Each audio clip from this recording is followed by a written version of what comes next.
Bismillahirrahmanirrahim. Assalamualaikum warahmatullahi wabarakatuh. Alhamdulillah wassalatu wassalamu ala Rasulillah wa ba'du. Ikhwatul iman, ikhwatu fiddin, a'azakumullah wa uhibbukum fillah. Alhamdulillah, summa alhamdulillah. Kita boleh sambung lagi ikhwan majlis ta'lim ini. Duk ingat tadi kerja ustaz ni susah, rupanya senang. Hanya baca je senang. Hampa faham tak faham, hampa punya pasal ya. Pasal semua telah disediakan, jadi baca saja. Pertama sekali ikhwan, kita kena tahu hadis yang diriwayatkan oleh Al-Imam Al-Bukhari daripada Abu Hurairah radhiyallahu an. Sesiapa yang menghafal, Nabi menyebut bagi Allah Ta'ala itu 99 nama. Siapa yang menghafal dia masuk syurga.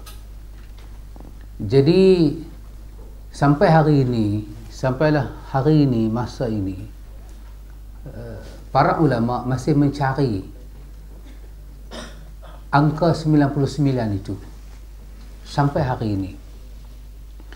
Yang para ulama senaraikan dalam kitab-kitab masing-masing, angka dia melebihi 99. Ada sampai 102, ada sampai 120.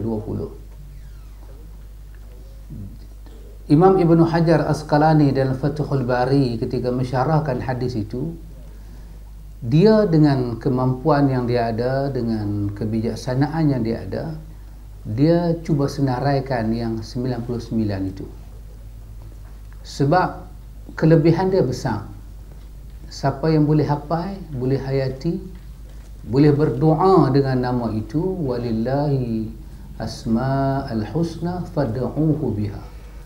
Fad'uuhu biha, berdoalah, pakailah nama itu dalam berdoa, nescaya dimakbulkan.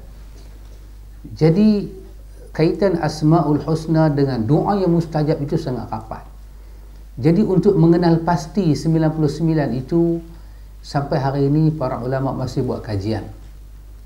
Tapi di atas masing-masing para ulama buat kajian, hasil dia tak sama.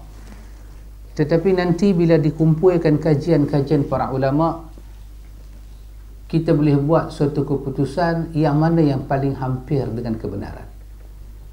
Sampai hari ini dunia ilmu masih memakai kajian yang dibuat oleh Ibn Hajar Asqalani.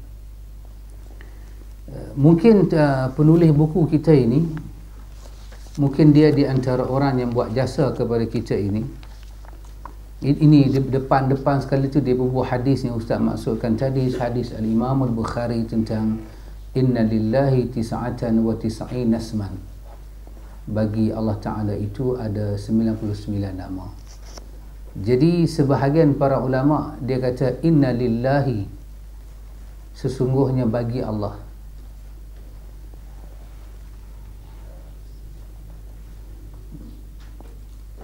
Berbahas tentang kalimah inna lillahi menunjukkan nama Allah bukan 99. Nama Allah ni beratus. Ini sebahagian para ulama. Sebab Allah kata sesungguhnya lillahi, bagi Allah Ta'ala itu 99 nama. Jadi dari segi dia kata mubalaghah bahasa, menunjukkan 99 ini di antara contoh namanya Allah miliki. Tapi sebahagian para ulama kata tidak. Sesungguhnya Allah Ta'ala itu yang Allah tak cerita itu kita tak tahu lah. Yang Tuhan cerita baru kita tahu. Yang Allah cerita 99. Jadi Nabi kata man ahsaha dakhala al-jannah. Siapa yang menghafal, Ibnu Hajar sebut menghayati, memahami, dia boleh masuk syurga dengan nama ni. Jadi bagaimana fadilat yang besar ada di situ, maka menyebabkan para ulama berhempah pula. Asma'ul husna yang kita duk dengar, dibaca, dipelekat di masjid-masjid, hadis berkenaan dengan asma'ul husna yang dipakai di tempat kita ini, Ibn Hajar Asqalani menolak hadis itu. di dalam hadis itu An-Nur disebut nama Allah, Al-Mani' nama Allah, Ad-Dar nama Allah. Ibnu Hajar menyatakan riwayat ini tidak sahih. Maka Ibnu Hajar telah menggantikan 27 nama yang dibuang dengan 27 nama yang lain. Ini sesiapa yang boleh merujuk kepada Fathul Bari boleh melihat hadis ini dalam Fathul Bari dan boleh melihat huraian Ibnu Hajar Asqalani. Mungkin penulis kita ini dia membawa kepada kita 99 yang Ibnu Hajar maksudkan itu. Yang Ibnu Hajar maksudkan itu.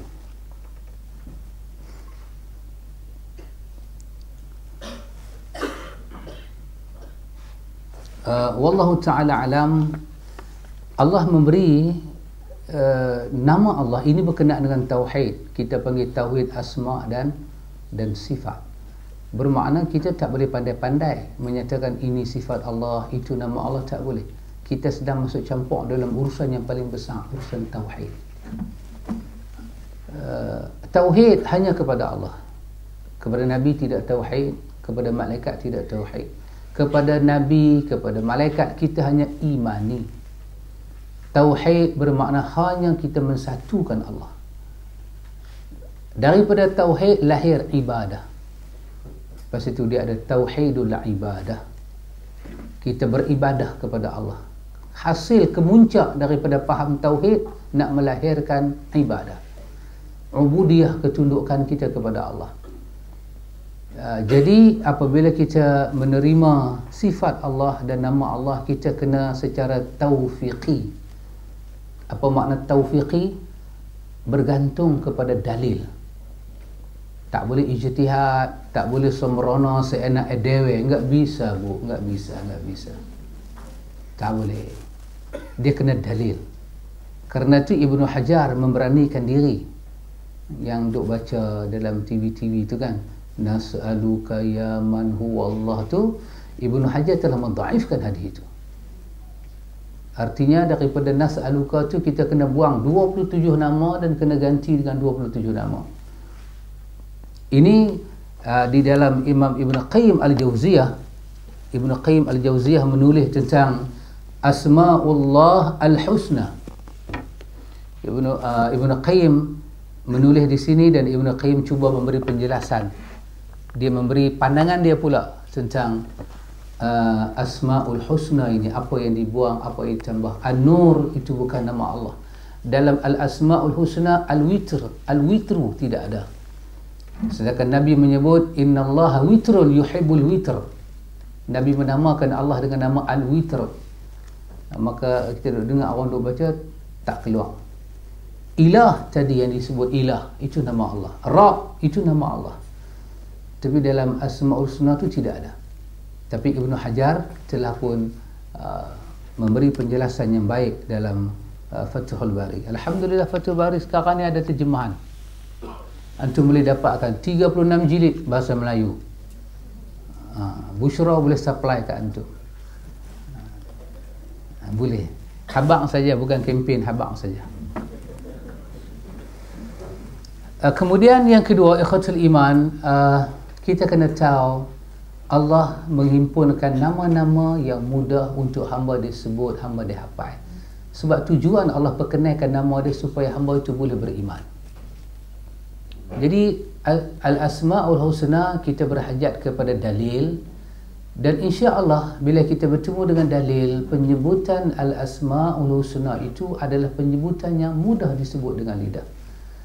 Dia tak akan main satu nama yang susah lidah nak sebut. Susah, tidak. Dia tidak susah. Kenapa? Kerana Allah mencipta nama itu untuk kita bertauhid dan untuk kita fad'uhu biha, kita beribadat dengan dia. Kita menyuruh nama Allah, memanggil Allah dengan nama.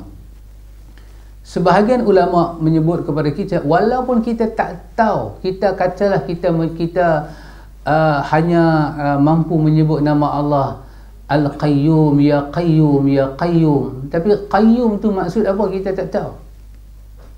Terpanjang doa kita dia kata Ya Qayyum, Ya Qayyum, Ya Hayyu, Ya Qayyum, terimalah doaku. Makna dia kita tak tahu. Kata sebahagian para ulama, itu sudah cukup untuk Allah memakbulkan doa kita. Walaupun nama-nama Allah ni kita boleh pasang mengikut permintaan kita lah. Kita minta syurga dekat Allah, ya Allah bagilah syurga kat aku. Kita pasang dengan nama-namanya lemah lembut. Kita kata, ya Allah Al-Muntaqim, Tuhan yang membalas hamba dia. Kata kita minta syurga. Sifat balas itu sifat garang. Tapi kata para ulama, tak apa, masih boleh. Sebab nama Allah tu indah. Cuma kalau kita pasang dia dengan elok, lagi indah. Lagi indah. Baju yang cantik dipakai oleh orang yang cantik, lagi cantik. Kalau baju cantik yang pakai lagu ni macam metalik lagu ni, memang tak cantik lah. Pasal baju tu dah tak cantik. Baju tu cantik. Baik. Sudah gelap sikit, sudah, jangan banyak sangat. Baik, ikhwatul iman. Kemudian ada juga benda yang kita kena tahu daripada Al-Asma'ul Husna ini. Setiap nama Al-Asma'ul Husna itu dia mengandungi makna yang mudah difaham. Dia bukan benda yang susah difaham, dia benda yang mudah difaham. Sehingga tidak akan terjadi macam mana nak faham Ar-Rahman ni. Ngaji Ar-Rahman saja 9 bulan. Tak boleh. Maknanya dia duduk mengaji benda lain. Tak mungkin. Kerana Nabi mengajar Al-Asma'ul Husna kepada Badui. Badui. Antum tahu Badui? Badui mana masuk UAE? Badui. Nama pun Badawi. Tiba-tiba dalam hadis Bukhari kata, Badui duduk dengan Nabi 20 minit, kemudian dia balik ke kampung dia, jadi mubaligh. Jadi pendakwah. Badui duduk 20 minit. Antum punya seminar ni daripada hari apa ke hari apa? Tiba-tiba antum tak faham. Malu kat Badui. Malu kat Badui tu. Badui tu 20 minit. Jadi ustaz yang nak menerangkan Al-Asma'ul Husna ni, dia kena cari terjemahan nama ataupun ganti nama yang paling indah dan paling mudah. Jangan cari yang berbelit-belit. Kalau kita baca kitab Arab, kita kena cari makna yang paling hampir dalam bahasa Melayu dan bagi orang faham dengan mudah. Dan dia, nama-nama Allah Ta'ala ini kita berzikir, ikhwan. Ya Rahman. Kita bubuh ya depan, harfun nida. Ya itu ya seru. Ya Rahim, Ya Latif, Ya Latif. Sebut elok-elok. Ya Latif, Ya Latif, Ya Latif, Ya Latif. Mana panggil? Makhraj dia sebut. Ini satu perkara yang menarik disebut oleh Al-Imam Al-Ghazali di dalam Ihya Ulumuddin. Kata Al-Imam Al-Ghazali, apabila kita menyeru Allah Ta'ala, kita kena menyeru dengan khufiyah dan tadarra', dengan suaranya rendah dan jiwanya tunduk. Kita dapat panggilan makan dengan VIP. Antum tahu betapa siksa makan dengan VIP? Ya, kita pegang garpu dengan sudu tu tak boleh bunyi. Garpu dah dekat sekilo punya berat. Jatuh hati kaki, bengkok kaki tu. Garpu besar-besar. Silver dia bagi. Bila kita cucuk tu, kita duk potong, dia bagi pisau yang tak tajam tu. Kita duk potong, kita duk tikam tu, kita mulut dah buka besar dah. Benda tak main lagi. Dia tak boleh bunyi kerak. Kalau kita bunyi sikit, dia ada yang duk jaga tu, nanti main bau kita dia ketuk lagu ni, dia kata, "Sir, keluar bang boleh tak?" Terus minta ke darah pun tak dapat. Seksa. Handphone tak boleh bunyi, sembang tak boleh, mata tak boleh tengok sana sini, kena tengok dalam pinggan. Betapa seksa nak perhabis nasi satu pinggan dengan VIP. Tak kalah dengan Tuhan. Kita sebut Ya Rahman, mata tengok TV, Ya Rahman, Ya Rahim, Ya Rahman, Ya Rahim. Satu tangan WhatsApp ni. Ni mulut Ya Rahman.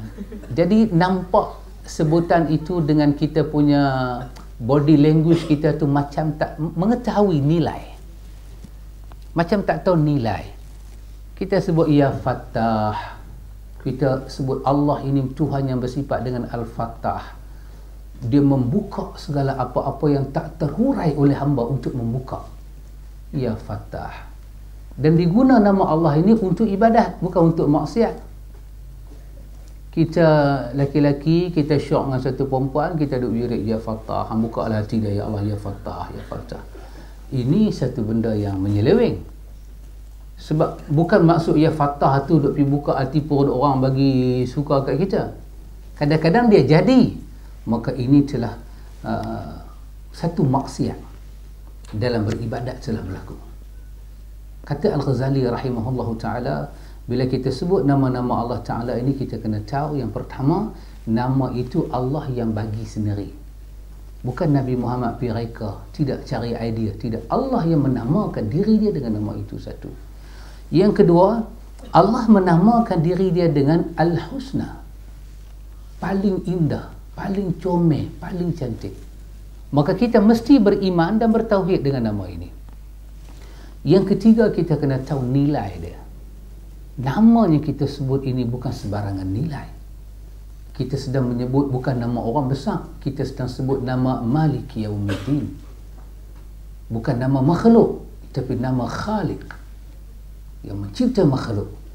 Jadi kita kena sebut dengan rasa rendah diri. Lepas itu ada perkataan daripada Al-Imam Al-Ghazali, banyak yang berwirid dengan Al-Asma'ul Husna, tapi dia tidak mendapat apa-apa faedah daripada Al-Asma'ul Husna itu. Mungkin dia boleh dendang, tak tahulah, wallahu ta'ala alam. Kita punya fikir ni mungkin tak sama. Ini ada orang dia Al-Asma'ul Husna itu dia main piano. Dia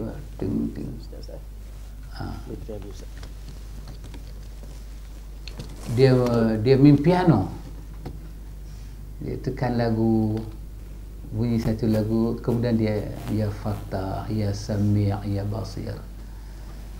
Kita boleh tengoklah, kemudian kita cuba pasang apa yang dia sedang sebut dan dalam suasana apa dia sedang bawa. Adakah muzik itu pernah membawa manusia beribadat kepada Allah? Muzik dia akan kekal di atas nama entertainment, bukan ibadat. You agree with me?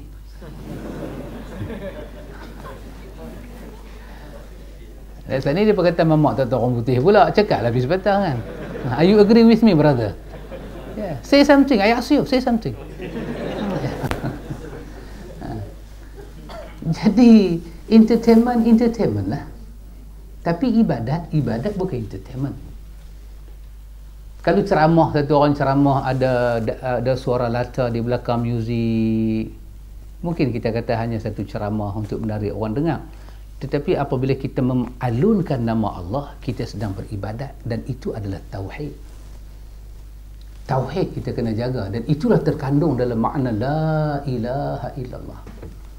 Kalau tauhid kita ada masalah, ikhwan, iman kita, Islam kita keseluruhannya bermasalah. Jadi patutkah itu di piano-pianokan ataupun di tabla-tablakan? Orang menyanyi, satu orang perempuan menyanyi Al-Asma'ul Husna di tengah padang sawah bendang dengan pakai makeup, baju ketat, seolah-olah menghayati nama Allah di bendang.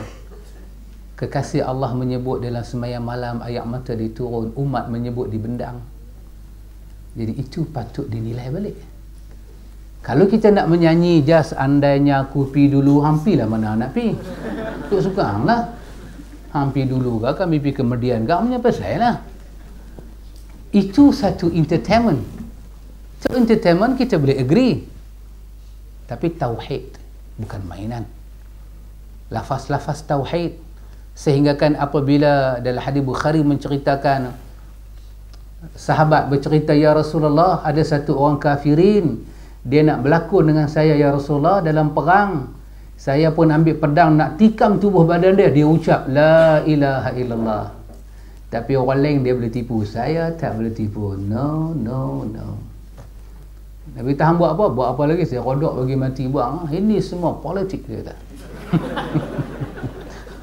Ini semua politik. Nak mati baru sebut la ilaha illallah. Tak mati yang lawan Islam. Sahabat ini bercerita supaya Nabi memberi takrir kebijaksanaan dia. Nabi bangun, Nabi kata, aqatalta man qala la ilaha illallah. Kau bunuh satu orang yang menyebut la ilaha illallah, maka aku berlepas tangan kau dengan Allah di hari akhirat. Ya Rasulullah, dia tipu. Nabi kata, kau potongkah dada dia, kau tengokkah jantung dia sampai dia tipu? Itulah tauhid. Apabila kalimah tauhid disebut, dia sebagaimana pokok yang membendam akar ke bumi, dan furuk dia tunjang dan naik sampai ke langit, tak ada siapa boleh cabut. Tiba-tiba kita pianokan, kita sampai Nabi sebut laqinu mautakum la ilaha illallah. Ini orang tak semayang, tak puasa, tak tutup aurat, banyak maksiat dia lakukan, supaya Allah melihat dia dengan pandangan tidak azab. Kau talkinlah kalimah itu di telinga dia. Kalau dia boleh sebut, Allah tidak akan azab dia. Inilah kebenaran kalimah la ilaha illallah. Jadi al-asma'ul husna masuk di situ, ikhwan. Pasal itu tauhid dibahagi kepada berapa? 3 kan? Tauhid rububiyah, tauhid uluhiyah, dan tauhid asma was sifat. Dan ini semua, ikhwan, ikhwatul iman, tidak ada campur tangan insan. Allah yang telah membuat nama dan menamakan dia dengan nama itu.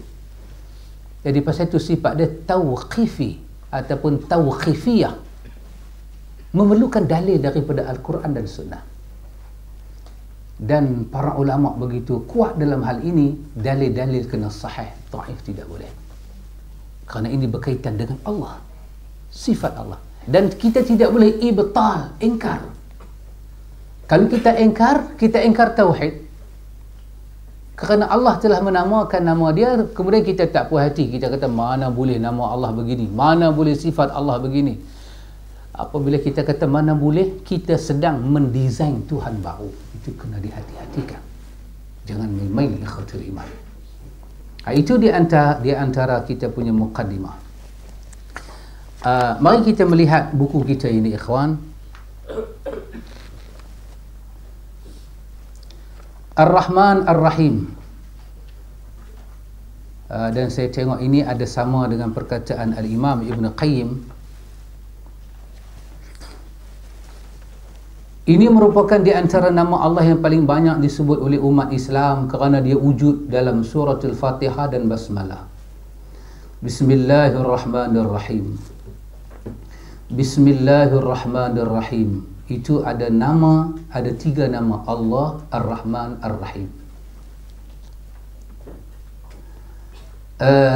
Ar-Rahman diterjemah dengan makna Maha Pemurah. Ar-Rahman diterjemah dengan makna pemurah. Ar-Rahim diterjemah dengan makna penyayang. Nama Ar-Rahman Ar-Rahim berasal dari satu perkataan, iaitu Ar-Rahmah. Jadi Ar-Rahman Ar-Rahim, kita kata ismani, 2 nama ini berasal daripada kalimah Ar-Rahmah, yang dia membawa kepada suatu mubalaghah. Dia membawa kepada satu makna, iaitu Dzur Rahmah Al-Wasi'ah Al-Azimah Allati wasa'at kullu syai'. Itu diterjemahkan kepada makna Ar-Rahman, iaitu bila kita sebut Ar-Rahman, dia mengandungi makna wasi'ah, keluasan. Kalau kita terjemah Ar-Rahman dengan makna pemurah, maka pemurah itu dikatakan pemurah yang cukup luas, sangat luas.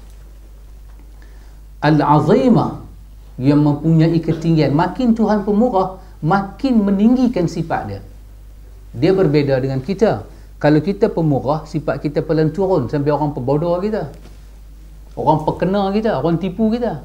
Kesan daripada murah kita ni, kita telah berbaik dengan orang. Last sekali orang utara kata kena jual sekupang 3 dik. Kena jual, orang jual kita, orang tipu kita. Tapi Ar-Rahman Tuhan ini, makin Tuhan bersifat dengan Ar-Rahman, makin menunjukkan dia punya azimah, ketinggian dia. Makin dia memberi kelonggaran kepada hamba dia, makin tinggi. Ketinggiannya sangat tinggi. Wasi'at kulla syai', dan keluasan dia itu melepasi tiap-tiap sesuatu. Manakala Ar-Rahim, Ar-Rahim ini kita katakan wa kana bil mu'minina rahima. Tuhan dengan hamba yang mukmin, dia lain macam. Dia ada benda yang dia berurusan secara sulit dengan hamba yang mukmin. Tetapi kedua-dua Ar-Rahman Ar-Rahim ini kita boleh terjemahkan dengan makna Dzur Rahmah, yang mempunyai limpahan kasih sayang. Limpahan kasih sayang. Mungkin Ar-Rahman itu dia lebih bersifat umum, Ar-Rahim lebih bersifat khusus. Tetapi dia berasal daripada makna yang sama, iaitu Dzur Rahmah Wasi'ah Al-Azimah. Ini perkataan Al-Imam Ibn Qayyim Al-Jauziyah. Mari kita tengok terjemahan di sini apa dia nak kata. Imam Ibn Kathir menyatakan dalam tafsir Ibn Kathir, Ar-Rahman Ar-Rahim merupakan dua nama yang diambil daripada perkataan Ar-Rahmah dalam bentuk mubalaghah, iaitu menunjukkan betapa besarnya rahmat itu. Rahmat itu pula lebih hebat daripada Ar-Rahim. Ar-Rahman pula lebih hebat daripada Ar-Rahim. Ibnu Katsir menukil sebuah riwayat menunjukkan beza Ar-Rahman dan Ar-Rahim.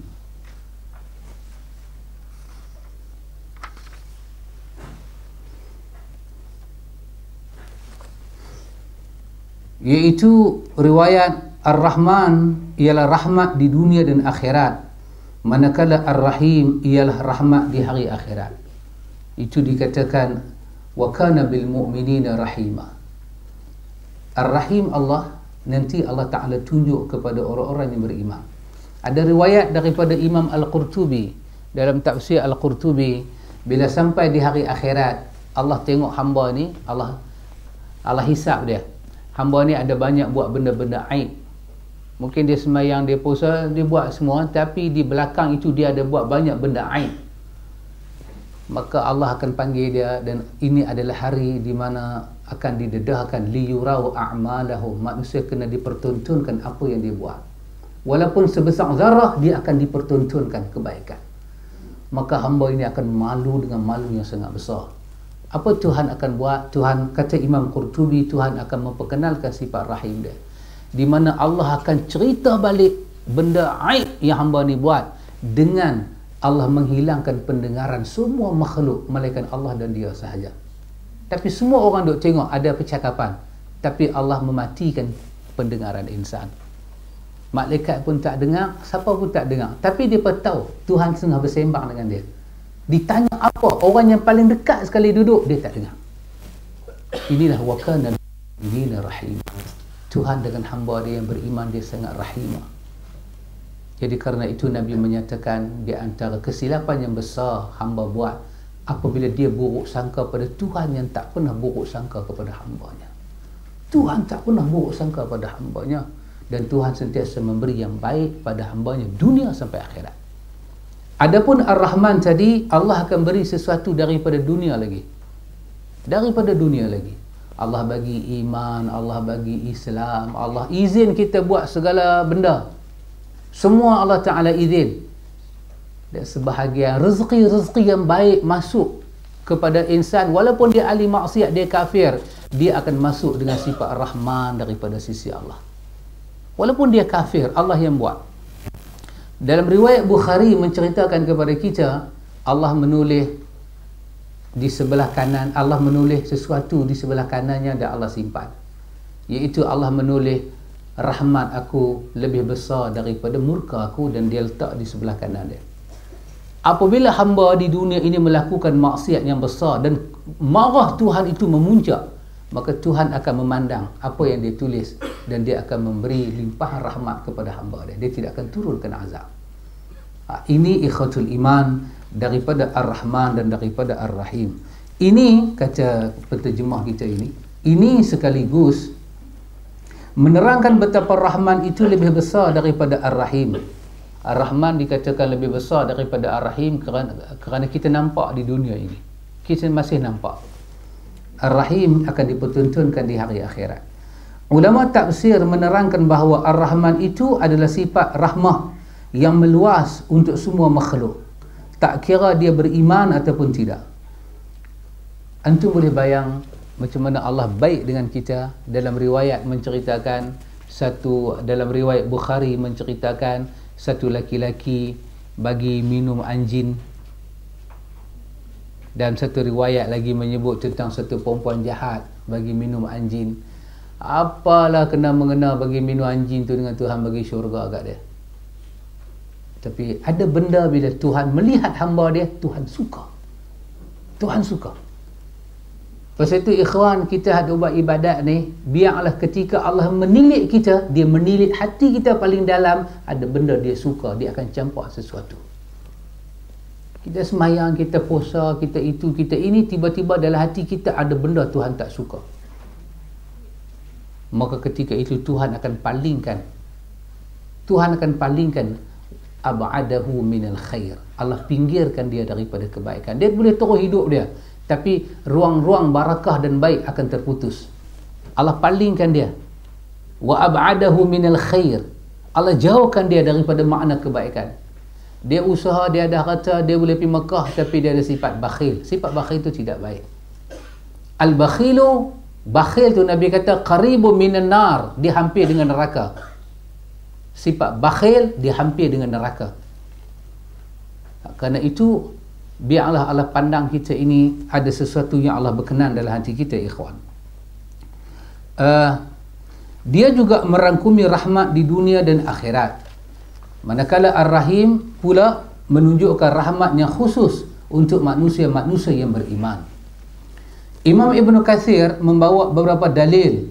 Summa stawa 'alal 'arsy, dalam Al-Furqan, Ar-Rahmanu 'alal 'arsy istawa, surah Taha. Fadzakara al-istawa bismihir Rahman. Kemudian Ar-Rahman itu bersemayam di atas arasy. Dalam ayat lain Allah menyebut Ar-Rahman berada di atas arasy.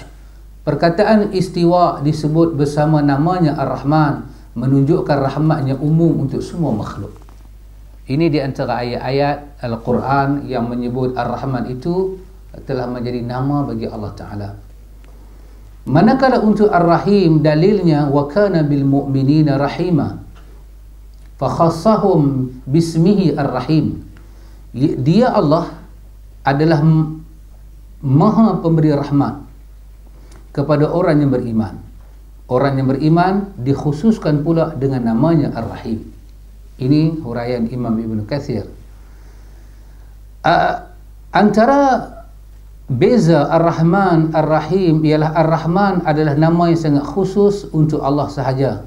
Seorang manusia hanya boleh memakai nama Ar-Rahman dengan diletakkan Abdur Rahman, yang bermaksud hamba kepada Ar-Rahman. Kadang-kadang Allah menyebut nama Allah ni kepada makhluk dia. Ini seperti Allah menyatakan wa innaka la'ala khuluqil azim. Al-azim itu adalah sifat Allah, tapi Allah telah bubuh kepada Nabi, wa innaka la'ala khuluqil azim. Apa mafhum dia?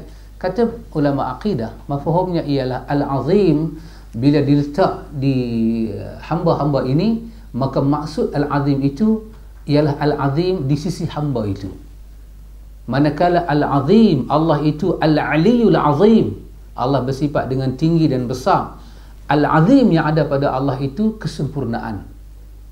Tetapi al-azim yang ada pada manusia, dia hanya terhenti kepada kesempurnaan manusia itu sahaja. Maka dalam Quran Allah bercerita tentang tentang Nabi Yusuf alaihi salam. Allah menyebut pemerintah Mesir dengan nama Al-Azizul Mas.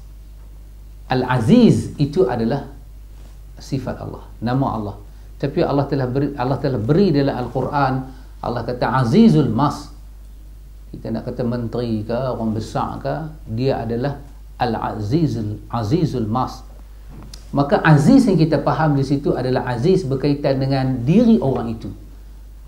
Maka sifat aziz itu menjadi sifatnya khusus, sifat yang kecil, kerana dia merujuk kepada cerita itu. Maka sifat al-azim kepada Nabi Muhammad merujuk kepada diri Nabi Muhammad sahaja. Tetapi sifat yang ada pada Allah Ta'ala, walaupun sama dengan hamba dia, dia merujuk kepada apa yang Allah miliki itu tak ada bandingan. Al-Ali itu nama Allah. maha tinggi. Kita pun ada orang nama Ali. Tak bolehlah kita kata Ali ni sama dengan Ali. Allah tidak. Merujuk kepada kemuliaan dia sebagai manusia lah. Dia tu mulia lah banding dengan kucing, dengan rimau, dengan badak sumbu ni semua ni, mulia lah dia. Tapi Al-Aziz dia tu bukanlah bandingan dengan Tuhan. Maka seeloknya seorang hamba itu, dia kata kat sini, memakai dengan lebih tawaduk. Dia menamakan diri dia dengan Al-Abdu, hamba kepada Ar-Rahman. Ibnu Katsir menyatakan Allah disifat pada awalnya dengan Ar-Rahman, yang mana nama ini dilarang daripada diberikan kepada selainnya. Sebagaimana firman Allah, qul ud'ullaha wa ud'ur rahman ayyaman ayya ma tad'u falahul asmaul husna. Serulah Allah atau serulah Ar-Rahman, dengan nama mana sahaja yang kamu seru, dia mempunyai namanya indah. Adapun Ar-Rahman, sesungguhnya Allah memberikan sifat itu jua kepada selainnya. Firman Allah, laqad ja'akum rasulun min anfusikum azizun alaih ma 'anittum harisun 'alaikum bil mu'minina raufur rahim. Sesungguhnya telah datang kepada kamu seorang rasul daripada kaummu sendiri. Berat terasa olehnya penderitaannya, sangat menginginkan keimanan dan keselamatan. Bagimu amat belah kesian, lagi penyayang terhadap orang-orang yang mukmin. Ini Allah sifatkan Nabi dengan nama Azizun, dengan nama Raufur Rahim. Ini semua nama Allah. Bukanlah Nabi itu ada sifat ketuhanan, tetapi sekadar nama sebutan yang sama tetapi makna yang berbeda. Nabi itu dia bersifat dengan aziz sebagai manusia lah, sifat tinggi, sifat mulia, sifat agung. Dia Raufur Rahim, dia sangat belah kesian. Rauf, dia sangat belah kesian. Rahim, dia penyayang, sama dengan Tuhan. Tapi penyayang Tuhan tak boleh disamakan dengan penyayang hamba sesama hamba. Ibnu Katsir menyatakan di antara nama-nama Allah yang ada, terdapat nama-nama yang turut boleh diberikan kepada selainnya, dan ada juga nama-nama yang tidak boleh diberikan, seperti nama Ar-Rahman, Al-Khaliq, Ar-Razzaq dan lain. Oleh kerana itu nama itu dimulakan dengan nama Allah, disifat dengan Ar-Rahman. Ini kerana Ar-Rahman lebih khusus daripada Ar-Rahim. Ini kerana nama yang disebut dahulu hendaklah nama yang paling mulia, maka dimulai dengan paling khusus dan seterusnya. Jadi ikhwatul iman, apa yang kita dapat petik daripada sifat Ar-Rahman, sifat Ar-Rahim, dan riwayat-riwayat menyebut kepada kita ikhwan, Allah Jalla wa'ala dia bagi sifat kita kan datang daripada perut rahim mak kita. Alah, rahim mak kita, tempat yang paling sejuk, tempat yang paling kasih sayang. Rahim mak kita simpan 9 bulan 10 hari. Lepas itu silaturrahim, silah bermakna hubungan, rahim kasih sayang. Kita main, kita ada abang, kita ada kak, kita ada adik, kita ada adik-beradik. Ini semua nama dia silaturrahim, jangan diputuskan. Siapa yang putus silaturrahim, Allah Jalla wa'ala sangat murka dengan dia. Allah tak suka orang yang memutuskan silaturrahim ini. Sehingga kan kita tengok riwayat yang disebut kepada kita tentang man la yarham la yurham, man la yarham la yurham. Siapa yang tak reti berrahim dengan orang, maka Allah akan pastikan tak ada orang akan rahim dengan dia, kasih dia, sayang dia. Anda tengok muka surat 26 tu, dia bawa hadis Abu Hurairah, qabala Rasulullah sallallahu alaihi wasallam Al-Hasan ibn Ali wa indahu Aqra ibn Habis At-Tamimi jalisan. Faqala Al-Aqra anna li 'asharatan min al-walad ma qabbaltu minhum ahada. فنظر إليه رسول الله صلى الله عليه وسلم ثم قال من لا يرحم لا يرحم. Abu Hurairah berkata Rasulullah sallallahu alaihi wasallam telah mencium Al-Hasan bin Ali. Ketika itu Aqra bin Habis, dia kata nama dia Habis, memang dia habis tu ya. Aqra bin Habis ada sedang duduk bersama dengan baginda. Lalu Aqra bertanya, aku ada 10 anak lelaki-lelaki, seorang pun aku tak pernah cium. Rasulullah sallallahu alaihi wasallam melihat kepada beliau, yakni Aqra, lalu berkata, siapa yang tak mengasihi tidak akan dikasihi. Begitulah ikhwan, Allah berhubung dengan hamba-hamba dia. Baik, apa kita boleh simpulkan daripada sifat Rahman dan sifat Rahim Allah Ta'ala? Kasih sayang dia, penjagaan dia. Kan ada kita, kalau kita jaga anak, kita jaga mak bapak, jaga tu ada 2 jenis. Satu jaga nak bagi orang tu mampu terus, satu jaga nak bagi dia sihat. Jadi yang kata jaga nak bagi hidup ni macam mana? Mak bapak jaga kita. Yalah, mak bapak kita tak sekolah lagu kita. Zaman Jepun ni tiap Melaya nak sekolah tak dan, kan ubi kayu. Sampai ubi tu jadi kayu lah. Apa yang boleh makan. Tapi mak bapak kita jaga kita. Kalau kita boleh pergi bedah lah jantung dia, kita bubuh satu CCTV dalam jantung dia, nak tengok gambar hati perut dia tu macam mana, kita boleh tengok. Kita pula jaga mak bapak kita macam mana. Saya ingat lah, kita jaga mak bapak kita, adakah lah ni mak bapak kita pun dah 60 dah. Kita jaga-jaga dia, kita duk ingat mudah-mudahan mak aku ni cepatlah besar sikit. Besar nak pergi mana orang tua tu? Tak ada. Habis lama kita boleh cakap, orang tanya kita, hang rajin bela mak hang. Kita kata bela lama mana? Sampai satu masa dia balik. Itulah tarikh dia. Tapi mak bapak bela kita, cuba kita tanya, makcik bela anak makcik ni, makcik tunggu dia mati ke? Dia tampak mulut kita. Beza dia bela kita untuk hidup, kita bela dia tunggu kapan. Ini Allah yang campak ikhwatul iman, rahmat. Lepas itu dikatakan di sisi Allah itu ada 100 juzuk daripada rahmat. Allah campak ke dunia 1 dan Allah simpan 99. Kerana 1 itu Nabi kata, ibu kepada burung tidak memijak anak dia.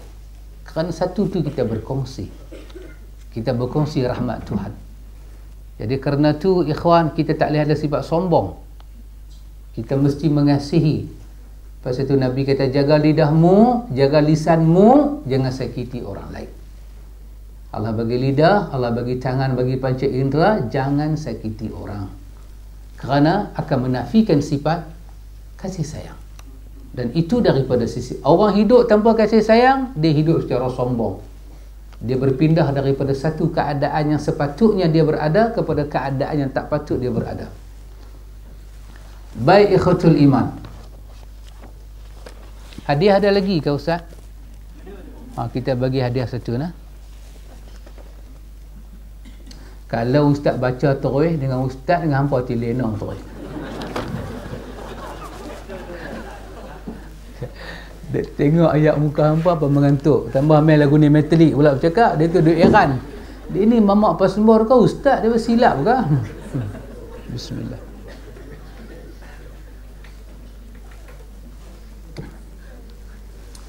Antum tengok di sini ada buku doa dengan Al-Asma'ul Husna, satu tuntutan. Diajak kita setiap nama Allah Ta'ala ini ada doa yang diajak oleh Rasulullah. Diajak kepada kita doa. Jadi buku ini dia boleh membantu kita. Kalau permohonan-permohonan kita nak pakai nama-nama yang macam mana, kesemuanya ada di sini ikhwan. Saja ambil di luar tadi, tengok cantik. Warna pun cantik, warna biru. Tapi biru kekuningan, bukan keputihan, kekuningan. Bagus buku ni. Baik ikhwatul iman. Kalau boleh Ustaz katakan kepada antum sekalian,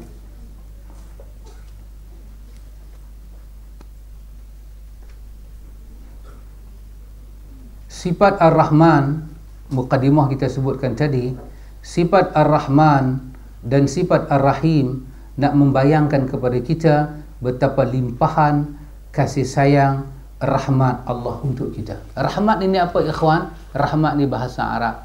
Bahasa Melayu kita terjemahkan dengan belah kesian. Dzu rahmah ditambah kalimah dzu, zal dengan waw. Dzu rahmah bermakna sentiasa memiliki. Dia bagi apa yang ada pada dia tak pernah hilang. Dia bagi bertambah. Dia berbeza dengan kita. Kita sayang satu orang, lepas tu mai orang kedua, kita tak boleh sayang orang kedua macam kita sayang orang pertama. Korang, kita pakai kasih sayang dia pelan korang. Nabi kata, isteri-isteri aku yang aku sayang ni, yang mana pandai ambil hati aku, yang tu aku sayang lebih. Siapa tak pandai ambil hati, tak ada hati, makan hati. Dia tak pandai ambil hati, dia tak pandai tarik orang punya rahmah pergi ke dia. Jadi korang lah. Jadi kita kena hati-hatikan. Allah bagi pada kita nyawa, Allah bagi semua pada kita, kita tariklah kasih sayang Tuhan mai kat kita sat. Kita sujud pada dia. Kalau ustaz tanyalah peribadi, ustaz tanya kat ustaz kan, kat kita semua. Kita tahu masjid ni rumah Allah yang paling mulia. Semua kita tahu. Tak ada orang tak tahu kan? Semua orang tahu. Dan semua orang tahu sembahyang yang afdal, banyak pahala sembahyang di masjid. Tapi pernah tak dalam hati kita ikhwan, kita nak ambil rahmat Tuhan mai ke kita. Kita satu hari tak kerja, hari cuti sekolah ni semua ni, apa pun tak buat, terlintas dalam kepala kita sajalah 10 pagi, 11 pagi nak pergi masjid, saja nak duduk i'tikaf sebelum waktu sembahyang, saja nak sebut nama Allah. Hari ni umur kita dah berapa puluh lah. Tengok tarikh beranak kita dengan hari ni umur kita bukan belas puluh. Orang utara kata dah tua kutuk, tak sedap dia nak mampuih dah, kata orang utara. Banyak puluh dah umur kita, tapi satu pun ikhwatul iman, kita tak pernah pergi kepada Tuhan kerana kita nak pergi. Kita pergi ni mesti ada pasal.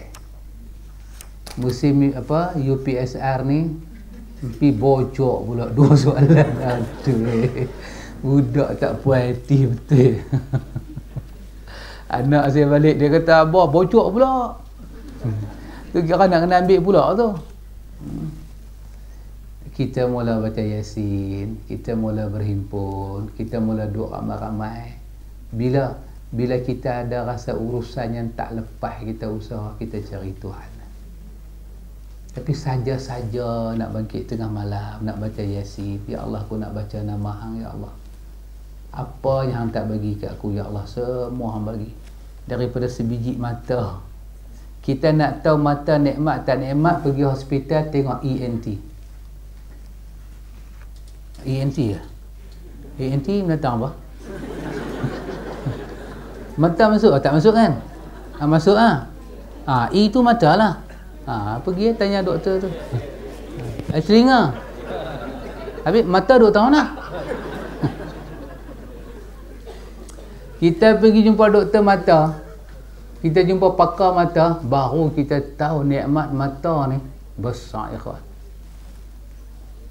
Saya jumpa Dr. Razak pakar mata, sahabat kita, dia cek mata, dia tunjuk mata ni macam mana bulan besar. Belakang mata kita ni mustahil, dia kata ada satu urat yang mustahil rosak. Mustahil dia rosak. Dia duk supply penglihatan kepada kita. Kalau dia rosak juga, kira kawan tu memang malangnya orang. Tak boleh rosak, dia kata. Allah supply. Nikmat sebiji mata setara dengan nikmat sebiji bulan. Kalau kita nak beli bulan yang kita duk nampak tu, bulan ni satu planet, bukan satu rumah, satu planet. Nak beli berapa harga dia dan nak letak tak mana? Beli satu masalah, nak simpan tak mana? Bulan mai dekat dengan bumi, mampus kita. Dia tunjuk urat mata, mata hitam, mata putih, dalam tu macam mana supply cahaya tu tembak ke urat kita. Ni kita dah boleh kelipok mata ni. Oh, dahsyat. Kita jumpa satu pakar, baru kita tahu nilai satu benda ada pada kita. Kita belum jumpa pakar jantung. Kita belum jumpa pakar hati, pakar limpa, pakar kepala otak. Kepala otak punya pakar dia bahagian otak. Dia boleh potong kepala kita, tempurung keluar. Dia ambil otak buah dalam peti air. Kita duduk koma, tak ada otak, ada kepala kosong. Dia boleh cuci dan dia boleh tarik. Allah, satu pakar, satu nikmat Tuhan kita jumpa. Kita jumpa pakar buah pinggang. Allah, buah pinggang besar macam ni aja ikhwan, tak pernah cuci, tak pernah apa, kita pakai puluh tahun tak rosak. Mentol macam ni kita pakai, jahanam. Ni mikrofon macam ni, bukan boleh pakai daripada hari dia dibuat sampai hari ni. Ni berapa kali tukar dah. Kasut berapa kali tukar, baju berapa dah kita tukar. Buah pinggang tak tukar-tukar. Daripada hari jadi kita beranak ke dunia sampai lah kita jumpa pakar buah pinggang, baru kita tahu ya Allah nikmatnya buah pinggang. Dia pergi jam satu, jahanam. Baru tahu nikmat ayat liak. Jumpa pakar ayat liak. Dia ni kaji pasal ayat liak ah. Tu pun pakar. Duduk satu bilik, tulis ingat pakar apa? Pakar ayat liak. Alamak, pakar ayat liak. Kita pergi sembang pula dengan dia, dia bagi tahu nikmat ayat liak. Kita ayat liak ni ada nikmat apa kan? Penuh-penuh ludah tui. Penuh ludah tui.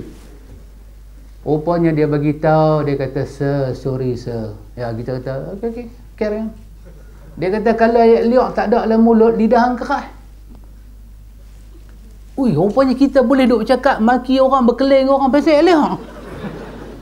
Ayat liak ni kalau Tuhan tak supply, tak boleh cakap. Dia kata lidah keras. Ya Allah, satu pakar lagi. Pergi pula pakar telinga. Pakar telinga yang kata E tadi tu. E tu telinga lah tu. Kan? ENT, E tu telinga. Kan? Lagu ni punya duk cerita. Ni bila nak habis buku ni?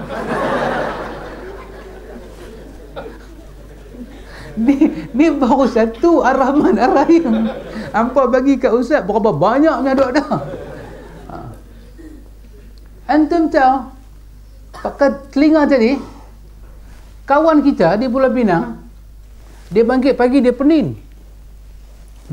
Oh, dia kata ni darah tinggi ni, tak boleh pergi kerja, tidur sehari suntuk. Pergi suruh anak beli apa tu, bukan Panadol, macam Posten tu lah, yang main bola duk bawa pergi main tu kan, Etifas. Kan dia main bola, dia bawa satu kan, satu simpan di rumah, satu di tempat kerja. Etifas lah tu. Bukan Posten. Dia pergi makan Etifas tu, ingat sekejap lagi tidur sejam dua, sekejap lagi stabil lah balik. Dia bangkit duduk saja, duduk macam atas ferry. Telefon ambulans, main ambil dia pergi.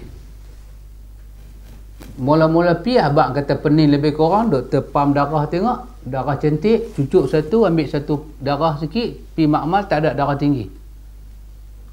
Bila pening, tak ada darah tinggi, suspek lah. Orang buat apa? Dia nak main apa lagi?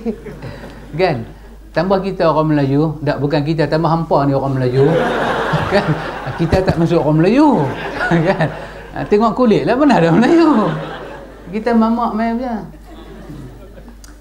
Mesti orang buat punya. Pergi jumpa Bomo. Bomo kata ada lah 2-3 ekor sikit. Bomo pun pagi mati semua, tangkap bawa dalam botol. Pasal jin semua ambil tak ada pasport, tangkap. Parti-parti ni semua tangkap, bawa dalam botol, baling pergi Filipin, jauh. Langkah laut. Bomo kata insya-Allah dia tak main lah. Bomo bagi ayak mandi 3 malam jemaah, turut-turut perah apa semua, duk pening lagi. Kawan tu kata, sahabat, ana fikir inta ada masalah jantung ni. Pergi jumpa pakar jantung. Jantung tu kata cantik, jantung duduk terletak elok, sengit pondak, apa pondak cantik, dia pump semua cantik. Tapi pasal apa? Pening tak habis. Abai ipar dia ENT. Abai ipar dia ENT. Satu hari abai ipar mai rumah dia. Abai ipar dia tengok, awak adik ipar dia sengit. Jalan sengit, duk pegang dinding. Sekali abai ipar dia kata kat dia, abang, adik, tengok mata abang. Dia tu jegir satu macam punya. Dia kata tak apa ni, esok mai klinik dia. Bila dia cek, antun tahu apa? Ayak telinga tak balance. Ayak telinga tak balance, elemen balansi lari. Ayak telinga tak balance, jalan sengit. Siapa duk pergi titik ayak telinga tu? Tuhan punya kerja. Kita bila mandi kan, ayak telinga masuk, tu dia punya duk katuk.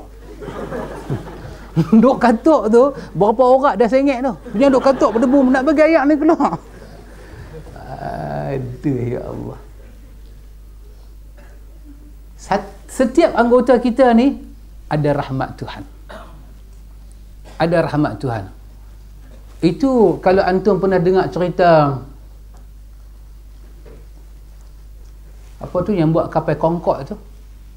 Pernah dengar kapal Concorde? Concorde lah tak boleh mendarat kan? Pernah dengar? Are you read, man? Ada baca kah? Kita cakap dia gelap, mana angin tak naik? Kita cakap dia gelap pula. Kita cakap betul. Concorde ni nama satu kapal. Dulu Concorde dia turun di Singapura, lepas tu dia tak boleh main Malaysia. Dia kalau turun di Putrajaya sampai Gombak ni melambung. Dia besar, dia pakai kuasa. Kuasa dia pakai tu kalau orang tengok orang kata gila ni. Kuasa dia tu terbalik habis. Concorde. Yang design Concorde tu, anda tahu siapa dia? Satu orang biasa, ada masalah apa dia? Ni, pelopok mata dia ni, dia kena bubuh kayu. Ni jatuh, gam hilang ni. Skru-skru ni mau tercabut habis. Antum bayang, dia kalau nak cakap dengan orang, dia kena angkat ni. Tak mampu. Kalau dia lepas, gam tak ada, jatuh. Tutup. Antum tahu, time tu 70-an, dia ada 40 bilion. Antum bayang, time tu 40 bilion besar mana? Oi, lah ni pun 4 bilion hak custom tu pelari pun banyak. Banyak. Tapi dia pergi round hospital dalam dunia, tak boleh repair ni. Dia jatuh. Orang tengok dia tu lena. Lena apa dia kata? Tak lena. Kena angkat pula sembang. Tapi Allah bagi kat dia apa? Design Concorde. Kapal harta dia, kapal di laut, gudang di darat. Kapal dia. Ada penyakit. Penyakit ni. Oh, dahsyat dia kan. Allah punya kuasa. Antum tengok yang daripada hantar WhatsApp tu dalam bulan Ramadan, antum dapat tak dapat tak tahu lah. Saya dapat lah pasal saya ada WhatsApp. Come on baby. Kan? Satu mak beranak di hospital. Mak beranak semua, ambil anak pergi cuci, pergi basuh semua. Dia tanya dekat nurse, mana anak dia? Nurse jadi serba salah. Pasal anak dia keluar mai, ni daun telinga tak ada. Ni tak ada. Ni ada sebelah, ni sebelah tak ada. Antum boleh bayang kemek ke mana? Tak ada, satu lubang. Tak ada daun, bukan telinga tak ada. Telinga ada, daun ni tak ada. Cacat lah. Nurse bungkus budak tu, bagi kat dia. Dia bagi susu badan kat budak tu. Dia duduk main hidung budak tu, main telinga. Sekali dia buka ni tak ada. Nurse, kan orang baru bersalin kan. Ini kan macam kita dulu bersalin kan. Kita pula dah kan. Inilah kita tak nak bersalin. Orang perempuan bersalin pernah dia punya apa orang panggil? Dia tak boleh tertekan. Dia boleh ambil anak tu baling atau sampah. Tapi yang kata mak ni, dia tengok anak dia tak ada telinga, dia cium, dia sayang semua belah. Budak tu daripada kecil jadi besar, sekolah prasekolah, sekolah rendah, pergi menengah. Budak tu mula start cakap dah. Mak, ni kawan-kawan abang kat sekolah duk kata abang cacat, mana telinga mak, abang tak ada telinga. Mula cakap. Mak kata tak apa, insya-Allah abang doa banyak ke Tuhan, satu hari Tuhan bagi telinga. Mai sekolah menengah, masuk pergi universiti, mak macam mana nak pergi universiti ni mak, telinga tak ada. Telinga tak ada. Tak apa, mak kata nanti kita tengok siapa-siapa di luar sana boleh derma telinga, kok dia mati aksiden apa kan, mak rempik ni tapi potong telinga dia, tempel kat abang. Sampai satu masa dia dah graduate universiti, dia dah keluar, dia dah kerja, dia dah terpikat dengan satu perempuan, dia nak kahwin. Semua tak ada masalah. Masalah dia telinga. Telinga. Tak apa. Mak luar pengetahuan anak, buat operation, bagi telinga dia kat anak dia. Potong telinga ni, dia bagi kat anak dia. Tak tahulah cerita betul tak betul, tapi WhatsApp lah. Ni cerita WhatsApp lah. Bukan hadis Bukhari Muslim ke apa ke, tak ada. Tak ada. Ni cerita dalam WhatsApp, orang duk hantar mai. Tapi ada satu pelajaran lah. Pasal tajuk kita ni Rahman dengan Rahim, kan? Ada pelajaran lah.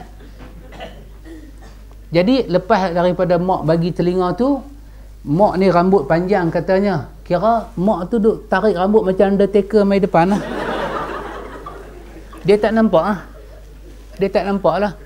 Tapi mak pun nampak sihat dah. Pasal operation pun doktor kata lah berapa minit punya operation je, just tarik, cucuk sana, pelekat sini balik, habis dah.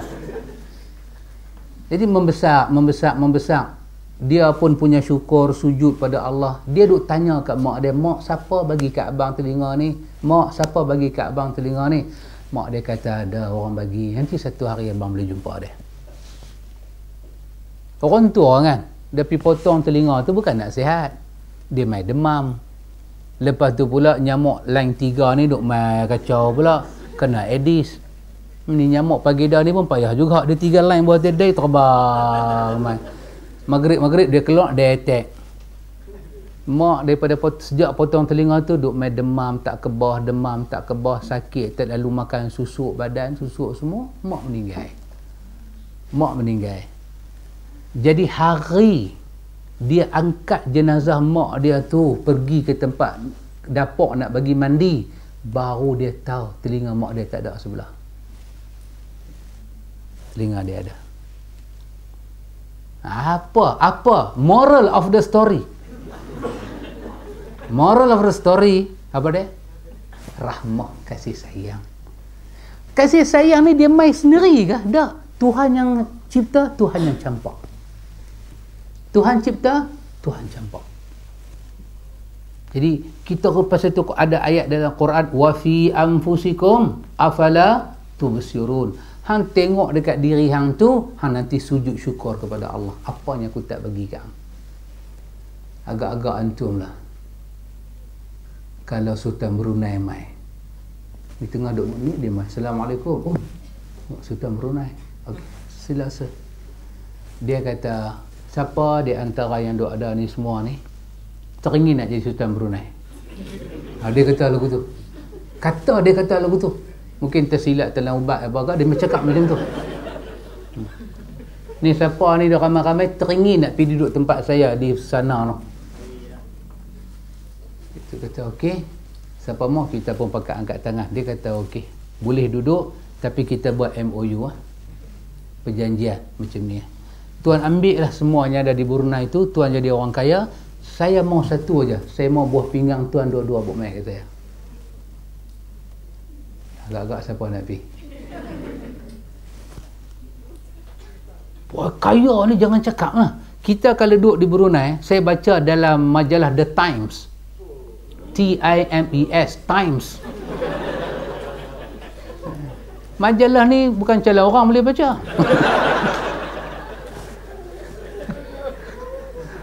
Dia orang tertentu yang boleh baca. Dia tak boleh, dia bukan ada jual. Dia bahasa orang putih lah, tapi kawan sebelah baca, dia terjemah lah kat saya. Kan? Apa nak abang tadi tahu lah. Sultan Brunei. Dalam majalah Time antum tahu bagi tahu apa? Bilik istana Sultan Brunei 2,500 bilik. Saya baca, terkejut.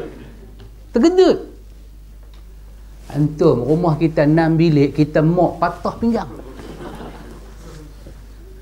Kita buat rumah 6 bilik, atas 3, bawah 3, store kecil aja buat. Masa tu anak 6, seorang 1. Lah anak semua dah kerja, pergi menikah sana, menikah sini, tinggal kita dengan bini kita. 6 bilik nak kena pergi tukar cadar katil, merongot. Ni rumah ke, padang bola ke, padang pasir ke, dulu kita yang buat. Yang ni 2,500 bilik istana dia. Baik, kalau kita buat keputusan, kita kata, sorry sir, saya tak mau jadi raja, saya tak mau duduk di Brunei, saya mau 2 buah pinggang saya juga. Artinya, bila kita buat keputusan tak mau, kita telah pun mengisytiharkan harga 2 buah pinggang kita, harga 1 negeri. Nilai dia.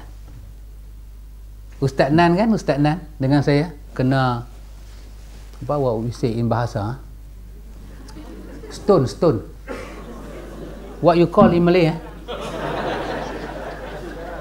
batu karang. Batu karang. Ustaz Nan kena 3 biji aja tengah laut tu, kok mana dia masuk main pun tak tahu. Batu karang, tempat dia tengah laut, kapal pecah kerana dia meduk dalam perut. Ini satu magic betul ya, buat dalam perut. Okey, nak buat apa? Doktor kata tak payah bedah lah, baru punya kaedah, tebuk sikit aja, cucuk wire masuk dia sedut keluar mai. Okey, dengar pun seronok lah, tak payah potong. Kekelit pergi hospital yang paling welfare, Lan Wai di Penang kan. Lan Wai ni hospital welfare, charity for all. Dia kalau 3,000 negotiate, dia ada dia punya welfare, dia boleh bagi 4,000. Pasal negotiate dengan pasal naik 1,000. Welfare lah tu. Dia boleh bagi diskaun kat kita dan boleh bayar ansuran. Okey, 3 biji batu nak buang sedut tu, dia kata after less semua kedebang-kedebung, berapa? 3 biji batu nak tarik keluar 13,000. Tak apa. Saya pergi ziarah Ustaz Nan di hospital, kata alhamdulillah Ustaz, Tuhan bagi boleh tidur lah. Dia kata alhamdulillah. Tapi 13,000 nak habis ni. Okey. Atom apa dia? Baru kita tahu. Satu apa kita panggil? Satu organ dalam badan kita, itulah harga dia. 13,000. Berapa nilai mata? Berapa nilai lidah? Berapa nilai hidung? Ni duk menyawa ni, dia masuk, dia keluar cantik. Dia masuk, dia keluar cantik. Dia masuk, dia keluar cantik. Dia pun main cantik. Ni baru satu nama tau kalau kita baca. Ni berapa nama punya duk ada. Antum ni cantik sedut. Pagi-pagi kan cikgu suruh angkat tangan, sudut, kaki jinjat. Lepas balik prak, kata lepas. Cantik. Dia start dengan bersin je. Hashim. Nama orang lain tak panggil. Duk Hashim dia duk panggil. Last sekali dia main ketat. Kena kipas ketat hidung. Last sekali dia jadi apa? Macam satu ketumbuhan naik. Duk ingat tik hidung. Duk tarik tak lepas. Sekali tarik, darah bersembur. Dia pergi belok. Potong. Daripada atas ke bawah potong. Berapa nak kena bayar? 18,000. Hidung saja. Nilai hidung 18,000 ikhwan.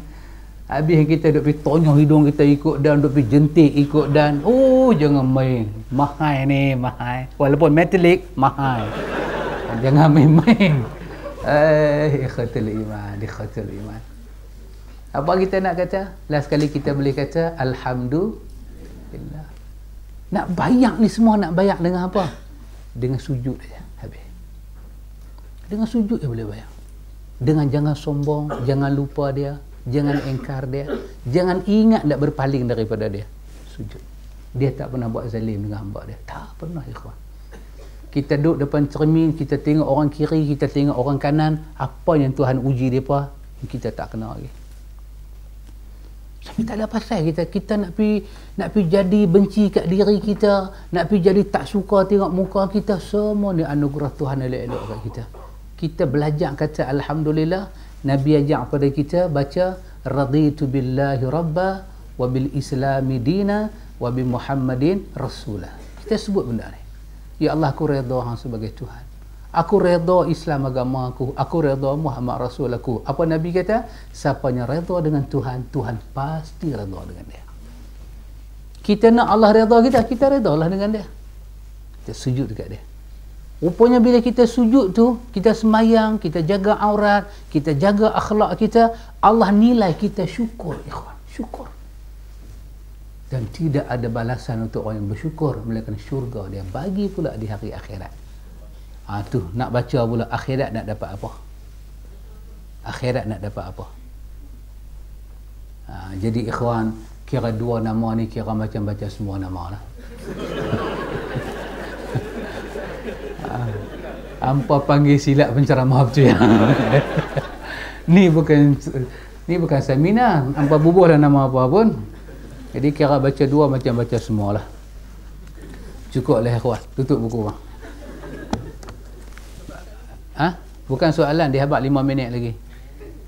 Jadi ustaz nak tanya soalan apa tu, hadiah tu dah ada buat macam mana?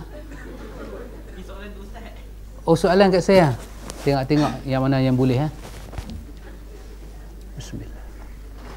Soalan pertama, bagaimana kita nak tahu yang hati kita ini benar-benar ikhlas? Boleh jadi kita ingat kita ikhlas, tetapi di sisi Allah kita tidak. Diharap kita tidak dimasukkan di kalangan orang munafik. Wallahu ta'ala alam, hanya Allah maha mengetahui. Kita katakan ikhwan bahawa apabila kita kata kita ikhlas, kita mesti bermaksud kita ikhlas. Kita jangan pakai kalimah mungkin aku ikhlas tapi Tuhan tak nilai aku ikhlas. Kita tak boleh pakai kalimah itu. Itu kalimah yang salah. Itu menunjukkan kita tak pasti. Kita mesti yakin. Kita tak boleh ragu. Kita kata, ya Allah, aku nak jadi hamba-Mu yang ikhlas. Kerana jadi hamba Allah yang ikhlas itu daripada tuntutan. Wa ma umiru illa liya'budullaha mukhlishina lahuddin. Tidaklah aku perintah kamu beribadat pada aku melainkan aku minta kamu ikhlas. Jadi apa yang kita kena buat? Kita cuma kena belajar apa itu ikhlas. Yang diajar oleh Rasulullah kepada kita. Bukan oleh petua orang, tidak, oleh Rasulullah. Kerana ikhlas itu bahasa Arab, kena melihat kepada ungkapan Arab yang disebut oleh lisan Nabi dan diterangkan, Nabi menerangkan kepada para sahabat dia, dan kita cuba belajar sedikit demi sedikit. Dan setelah kita tahu apa itu makna ikhlas, kita mesti percaya, ya Allah, aku nak jadi orang yang ikhlas. Taraddud bermakna adakah aku ikhlas? Itu tidak boleh ada dalam hati mukmin. Kerana kalau mukmin itu meragui dia tidak ikhlas, bermakna kalau dia kata aku ikhlas, tapi aku tak tahu Tuhan nilai lagu mana. Tidak. Tuhan akan nilai seperti mana Tuhan menilai. Tuhan menilai orang yang ikhlas, kita jadi orang yang ikhlas. Pasal itu kita kata inna salati wa nusuki wa mahyaya wa mamati lillahi rabbil alamin. Jadi ikhlas itu lillahi rabbil alamin. Kita kembalikan ke semua kerja buat kita untuk Allah, supaya dia jadi bekai hari kita balik bertemu Allah Jalla wa'ala. Antum kita nak balik bertemu Allah Ta'ala ni, pertama takut, kedua malu, ketiga apa kita nak cakap depan Tuhan yang menguasai alam. Hebat dia boleh bagi Jahannam lingkup semua alam ni. Lepas tu dia berdiri seorang-seorang dia seorang, dan kita satu daripada makhluk yang cukup kecil, ikhwan. Cukup kecil dan cukup tak tahan. Allah buat makhluk lembek tapi lebih kuat daripada kita. Apa dia? Rumput. Tu tengok rumput, orang mesin, orang pijak, orang bubuh racun, dia naik kat situ lah. Ada yang tu tengok rumput kena racun, dia pening mati terus. Tak ada. Tu mana punya rumput ni tak tahu. Antum pijak lah rumput tu, dia naik. Antum racun lah dia naik. Antum potong dia, minggu ni potong, lagi 2 minggu kena potong pula. Amboi kita dah cepat hang naik tu. Dia lembek tapi dia kuat. Kita ada kaki, kita ada tangan, kita lemah. Allah cipta makhluk, kaki tak ada, tangan tak ada, jalan pakai perut, ular. Tapi orang takut. Cuba satu hari ular jalan, stop. Are you snake? Tanya ke dia. Kalau hang baru kenal aku. Cuba perhati ular. Mana kaki, mana tangan? Tapi dia boleh menggegarkan dunia. Kaki tak ada, tangan tak ada, sekolah tak boleh pergi. UIA memang tak masuknya. Masuk bawa orang hambat. Tapi dia kuat. Kita ada kaki, kita ada tangan, kita ada minda, kita ada hati, ada limpa, ada jantung, ada urat perut, ada usus. Kita tak kuat.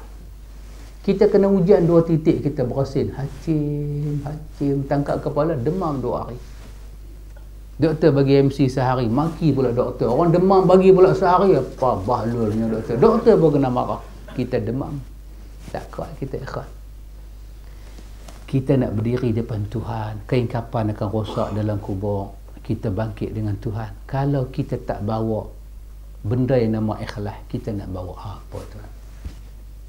Nak bawa apa? Handphone, iPad, WhatsApp. Nahi, kabin nahi. Benda tu tak ada. Alam dah rosak. Malikin nas, ilahin nas. Berdirilah hamba. Hal ataka hadithul ghashiyah, wujuhun yawma izin khasyiah, amilatun nasibah. Tak sampaikah berita kepada kamu tentang peristiwa yang menggemparkan? Peristiwa apa? Manusia akan tunduk hina depan Tuhan, sepatah tak berani cakap. Jantung dia macam mana nak tercabut. Oh, kalau Tuhan kata keras tang situ, dia keras selama-lamanya. Apa Tuhan nak tanya kat dia? Siapa Tuhan hang? Siapa Nabi hang?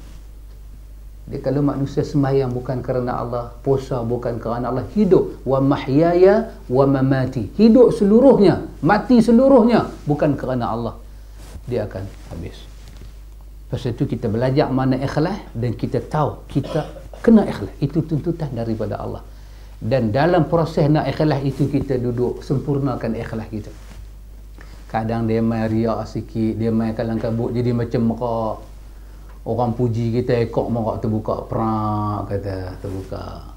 Kadang-kadang kita pakai baju cantik duduk depan cermin, siapa tak kata apa, kita seorang kata segak aku noh. Dia buka macam merak, buka ekor, perak. Astaghfirullahalazim, astaghfirullahalazim. Itulah hidup mukmin. Bangun jatuh, jatuh bangun, itulah kehebatan mukmin. Nak hidup tak rebah langsung, tak ada. Jatuh. Walladzina iza fa'alu fahishatan aw zalamu anfusahum zakarullah fastaghfaru lidunubihim. Dia hidup mukmin, iblis kacau dia. Dia buat fahishah, dia buat zalamu. Dia terbuat benda tak elok, jatuh maruah, dia buat benda zalim. Apa jadi? Zakarullah, dia ingat Allah. Bila dia ingat Allah, Allah berfirman kepada malaikat dalam hadis At-Tirmizi, Allah kata, tengok hamba ni, dia tahu dia ada Tuhan yang sanggup ampun dia, dan dia sedang panggil aku, dan aku nak ampun dosa dia walaupun banyak buih di langit sekalipun. Itulah mukmin. Kalau rebah, buih di langit pula dah, buih di laut. Dia pukul 4 ke atas, dia melelong sikit. Kan? Itu tanda kena rehat. Itu tanda kena rehat. Jadi kita kena yakin kita boleh ikhlas. Kita, ya Allah, aku nak ikhlas. Doa, Allahumma ja'alni minal mukhlisin. Campaklah kepada aku tanda-tanda ikhlas, ya Allah. Tanda-tanda ikhlas. Ni apa dia tanda ikhlas? Nanti round yang kedua. Pasal dia kata 5 minit, ni dah 6 minit.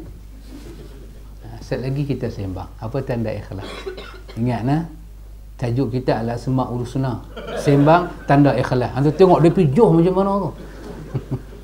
Nasib hampa lah. Tak usah tanya apa dah nah. Boleh tanya lagi kah? Boleh nak lepas makan. Sila.